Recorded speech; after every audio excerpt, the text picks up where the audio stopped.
Hi. So here we are for chapter 54.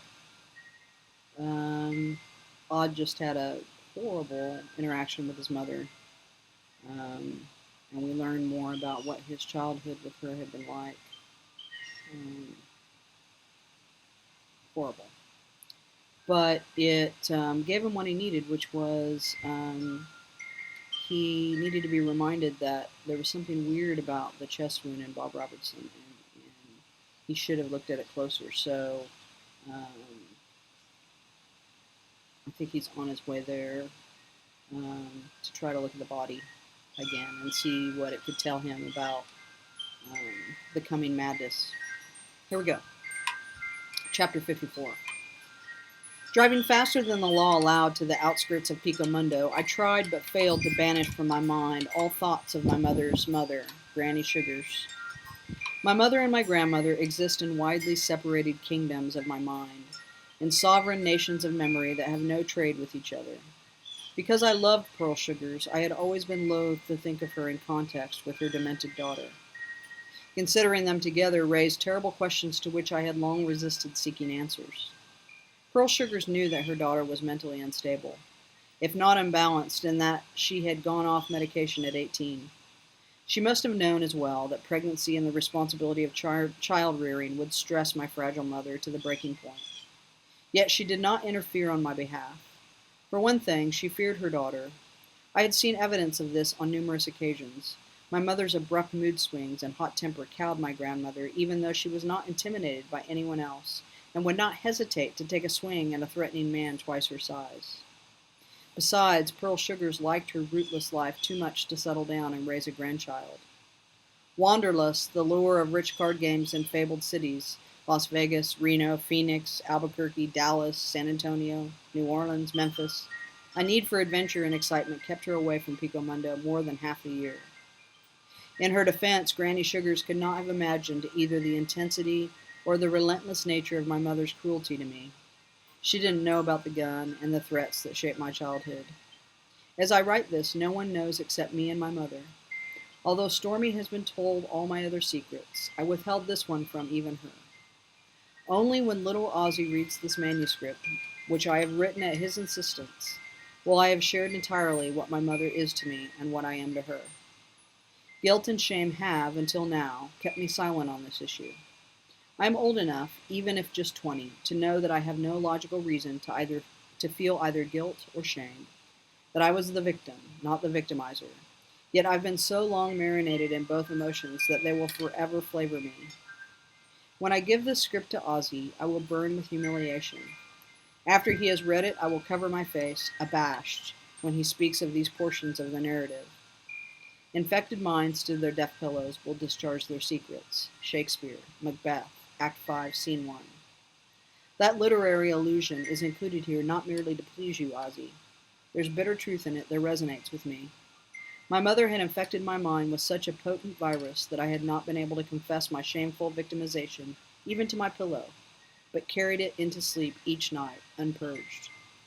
As for Granny Sugars, I must now wonder whether her peripatetic lifestyle and her frequent absences, combined with her gambling and restless nature, contributed materially to my mother's psychological problems. Worse, I cannot avoid considering that my mother's sickness might not be the result of inadequate nurturing, but might entirely be the consequence of genetics.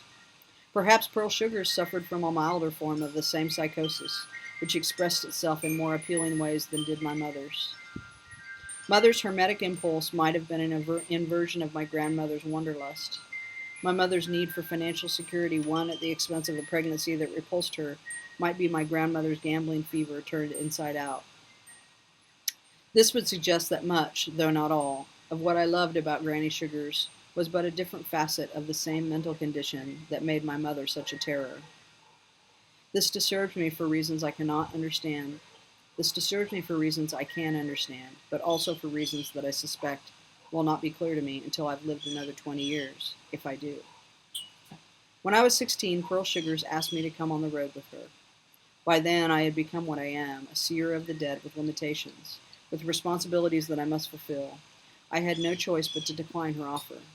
If circumstances had allowed me to travel with her from game to game, adventure to adventure, the stresses of daily life and constant contact might have revealed a different and less appealing woman from the one I thought I knew. I must believe that Granny Sugars had the capacity for genuine love that my mother lacks, and must believe that she did indeed love me. If these two things are not true, then my childhood will have been an unrelieved wasteland. Having failed to banish these troubling thoughts on the drive out of Pico Mundo, I arrived at the Church of the Whispering Comet in a mood that matched the ambience of dead palm trees, sun-blasted landscape, and abandoned buildings on the slide to ruin. I parked in front of the Koontz hut where the 3 coyotes had encircled me. They weren't in evidence. They are generally night hunters. In the noonday heat, they shelter in cool, dark dens. The dead prostitute charmer of coyotes was not to be seen either. I hoped that she had found her way out of this world, but I doubted that my fumbling counsel and platitude had convinced her to move on.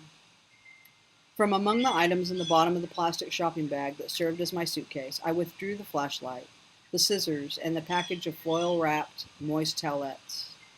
In my apartment, when I packed the bag, the towelettes had seemed to be a peculiar inclusion, the scissors even more peculiar, yet subconsciously, I must have known exactly why I would need them. We are not strangers to ourselves, we only try to be.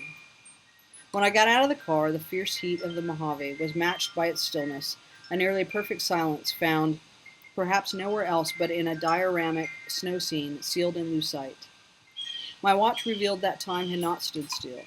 11:57. 2 desiccated brown phoenix palms cast frond shadows across the dusty ground in front of the Kwanzaa hut, as if paving the way not for me, but for an overdue Messiah. I had not returned to raise the dead, only to examine him. When I stepped inside, I felt as if I had cast my lot with Shadrach, Meshach, and Abednego in the furnace of Nebuchadnezzar, although this was a heat laced with an unspeakable scent, from which even an angel could not spare me.